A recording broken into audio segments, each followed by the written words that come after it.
ત્રણેય મિત્રોએ જાંબલી ફોન 2 થી 3 વાર કર્યો. દર વખતે સવિતાબેન માની જતા હતા, પરંતુ છેલ્લે એ શરત રાખતા હતા કે ચિમન દેવયાનીને છોડી દે અને અહીંયા આવીને માફી માંગે.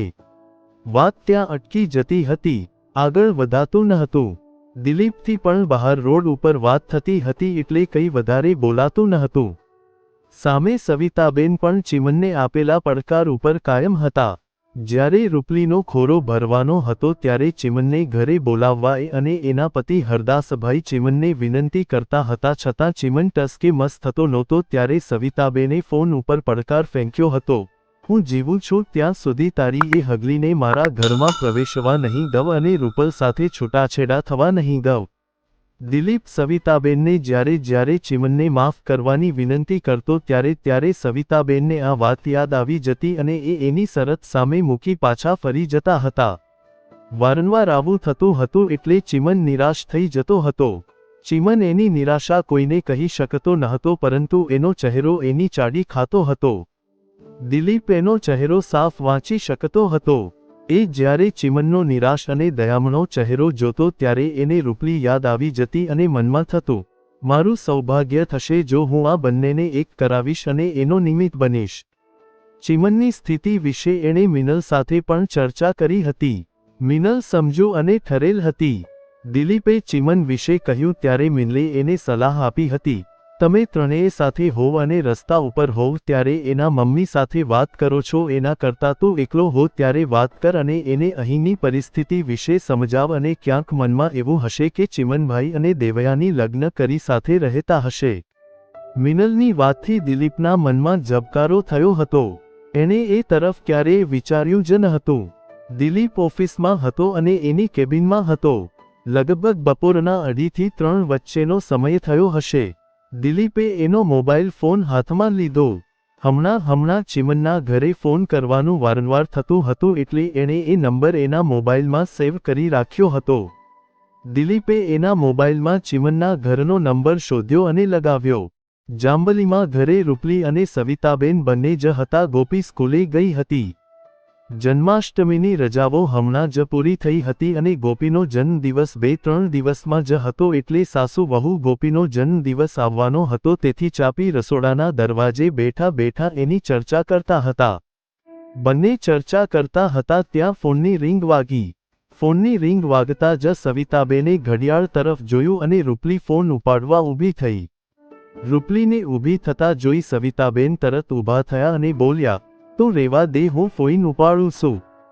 સવિતાબેન ફોનવાળા કમરામાં ગયા. સાસુના ગયા પછી રૂપલીએ પણ ઘડિયાળ તરફ જોયું.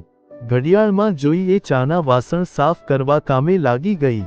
સવિતાબેને કમરામાં જઈ ફોનનું રિસીવર હાથમાં લઈ કાને માંડ્યું અને બોલ્યા, હું સવલી તમે? સવિતાબેનનો અવાજ સાંભળી પહેલા તો દિલીપ અચકાયો, કારણ કે આ રીતે એકલા એ કોઈ અજાણ્યાને પહેલીવાર ફોન કરતો હતો. સવિતાબેન બોલ્યા પછી સામેથી પ્રત્યુત્તર આવતા વાર લાગી એટલે ફરી બોલ્યા, કોણ બોલો છો ઈ તો કયો. બીજી વાર સવિતાબેન બોલ્યા એટલે દિલીપે બોલવું પડ્યું, બા, હું દિલીપ બોલું છું. દિલીપનો અવાજ સાંભળી સવિતાબેન શાંતિથી બોલ્યા, કેમ છે ભાઈ? તે અટાણે ફોન કર્યો? નિયા હંધુને બરોબર તો છે ને? દિલીપે જ્યારે એને ફોન કર્યા ત્યારે સાંજે જ કર્યા હતા. દિલીપનો અત્યારે ફોન આવતા સવિતાબેને ચિંતા વ્યક્ત કરી. સવિતાબેનનો માયાળુ અવાજ અને એને ચિંતા કરતા જોઈ દિલીપ એનાથી વધુ પ્રભાવિત થયો અને મનમાં ત્વરિત વિચારવા લાગ્યો, ચિમનના મમ્મી મૃદુ સ્વભાવના છે એટલે થોડું જોર આપીશ તો એ માની જશે. દિલીપે આ ત્વરિત વિચારી લીધું હતું એટલે એણે જવાબ આપવામાં જાજો સમય લીધો નહીં. એ બોલ્યો, હા બા, અહીંયા બધું બરાબર છે, એની ચિંતા કરશો નહીં. સામે દિલીપ પણ એટલી જ મૃદુતાથી બોલ્યો. દિલીપની વાત સાંભળી સવિતાબેનને સારું લાગ્યું. એ બોલ્યા, નિયા હંધાઈ નૈરવારીએ ઇનાથી રૂડું બીજું હું. દિલીપને ભાષાની થોડી તકલીફ પડી પરંતુ એણે કંઈ પૂછ્યું નહીં, પરંતુ એ સીધો મુદ્દા ઉપર આવ્યો, બા તમે કાંઈ વિચાર્યું? દિલીપ બોલ્યો. એમાં સવિતાબેનને અંદાજ આવી ગયો. એણે જવાબ આપ્યો, એણે વિસારવાનું બાકી જ ક્યાં રેવા દીધું છે. ઈ નિયા ઓયલી બાઈ હાયરે રીએ છે ને ફોઈન ઉપીર રૂપલ હાયરે વાઇત કરવાનો પ્રયત્ન કરે છે. દિલીપ સવિતાબેનની ભાષા થોડી સમજવા લાગ્યો. સવિતાબેનની વાત સાંભળી દિલીપ બોલ્યો, બા તમે કહો છો એ બરાબર છે, પરંતુ એમાંથી કોઈ રસ્તો તો કાઢવો પડશે ને. એ અહીંયા બહુ પસ્તાય છે, એને પસ્તાવવાનો એક મોકો આપો. સવિતાબેન તરત બોલ્યા, પૈસતાણી તો હું પૈણ. સવિતાબેનની વાત સાંભળી દિલીપને અચરજ થયું. એને પૂછતાં થોડું અજુગતું લાગ્યું, છતાં એણે પૂછ્યું, તમને પસ્તાવો કેમ થાય છે? દિલીપનો સવાલ સાંભળી સવિતાબેનનું હૃદય રડવા લાગ્યું અને એનું ગળું ભીનું થઈ ગયું. એ ભીના ગળે બોલ્યા, હું ઈને જન્મ આપીને પૈસતાણી છું. ઈને હજી શરમ નથી. નિયા લગન કરી બીજી હાયરે રીએ છે ને રૂપલ હાયરે પૈણ વાઇત કરે છે, પાસો પૈસતાવાનું નાટક કરે છે. આટલું બોલી એણે ગળું કોરું કરવા ગળું ખંખેર્યું અને આગળ બોલ્યા, મેં ઈને સેતવ્યો તો. એની હાયરે લગન કરીશ તો મારા જેવી બુડી કોઈ નહીં મળે. સવિતાબેનની વાત સાંભળી દિલીપ એક પણ પળનો વિલંબ કર્યા વિના બોલ્યો, એણે લગન નથી કર્યા. દિલીપના આ શબ્દો સાંભળી સવિતાબેન હલી ગયા, એનાથી ઉદ્દગાર નીકળી ગયા. હે? સવિતાબેને આવું પહેલીવાર સાંભળ્યું હતું. દિલીપ બોલ્યો, એ લગ્ન વગર સાથે રહે છે. દિલીપની વાત સાંભળી સવિતાબેને એનો બીજો હાથ એના કપાળ ઉપર મૂક્યો અને નિશાસો નાખ્યો. નિશાસો નાખી એ બોલ્યા, હે ભગવાન, મારે આ જદી જોવાનો બાકી હતો. લગન વિના કોઈ બાઈ હાયરે કેવી રીતે રહેવાય? સવિતાબેનનો નિશાસો દિલીપે પણ સાંભળ્યો હતો. એને દયા આવી. એ બોલ્યો, એ લગ્ન વગર કરાર કરીને સાથે રહે છે. ફરી સવિતાબેનથી ઉદ્ગાર નીકળી ગયો. હે? સવિતાબેનનો ઉદ્ગાર સાંભળી દિલીપ બોલ્યો, બા, તમને આ બધું સાંભળી અચરજ થતું હશે. હું તમને આ બધું સમજાવું છું. આટલું બોલી દિલીપે સવિતાબેનને લિવિંગ રિલેશનશિપમાં કેવી રીતે રહેવાય એ સમજાવ્યું અને એમાં શું શું કરવું પડે એ પણ સમજાવ્યું. સવિતાબેન જેમ જેમ સાંભળતા ગયા તેમ તેમ એ પીગળતા ગયા. છતાં સાંભળી એ બોલ્યા, તોય લગન વિના એક બાઈ ભાઈડા હાયરે કેમ રહી હગે? દિલીપને આમાંથી એક બે શબ્દો સમજાયા નહીં, છતાં એણે વાક્યનો અર્થ કાઢી લીધો. સવિતાબેનની વાત સાંભળી દિલીપ બોલ્યો, તમે કહો છો એ સઘળું સાચું, પરંતુ હવે જમાનો બદલાયો છે અને લોકોના વિચારો પણ બદલાયા છે. પશ્ચિમી સંસ્કૃતિના પ્રભાવમાં લોકોના મન બદલાઈ ગયા છે. સવિતાબેન શાંતિથી સાંભળતા હતા. એણે કંઈ પ્રત્યુત્તર આપ્યો નહીં. સામે છેડે સવિતાબેનને શાંત જોઈ દિલીપ આગળ બોલ્યો, બા, હવે તમે પણ જમાના પ્રમાણે આ બધું સ્વીકારી લો. એ માફી માંગે છે તો એને માફ કરી દો. એ પસ્તાય છે તો એને પસ્તાવાનો એક મોકો આપો. અત્યાર સુધી શાંતિથી સાંભળતા સવિતાબેન બોલ્યા, ઈ લગન વિના ઓયલી બાઈ હાયરે રીએ છે ઈ હું માફ કરવા તૈયાર છું, જો ઈને છોડી દીએ તો. સવિતાબેન ચિમનને માફ કરવા તૈયાર થઈ ગયા છે એ સાંભળી દિલીપને અંદરથી ખુશી થઈ. એ ખુશ થતા બોલ્યો, ચિમન એને છોડવા તૈયાર છે. એ હવે એની સાથે વાત પણ કરતો નથી. દિલીપની વાત સાંભળી સવિતાબેન તરત બોલ્યા, ઈ ભલે ઓયલી બાઈ હાયરે વાત નો કરતો હોય પણ એની હાયરે રીએ તો છે ને. સવિતાબેનની વાત સાંભળી દિલીપે એની વાત દોહરાવી, એ એને છોડવા તૈયાર છે. દિલીપની એક જ વાત બીજી વાર સાંભળી સવિતાબેને પૂછ્યું, ક્યારે સોયશે?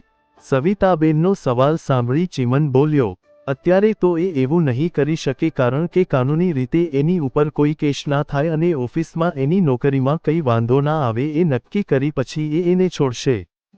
સવિતાબેન ચિમન પ્રત્યે ભલે કઠોર હતા, પરંતુ એ એકમાં પણ હતા. દિલીપની વાત સાંભળી અને એમાં કાનૂનની વાત આવતા સવિતાબેનને ગભરામણ થઈ અને સાથે ચિમનની ચિંતા પણ થઈ.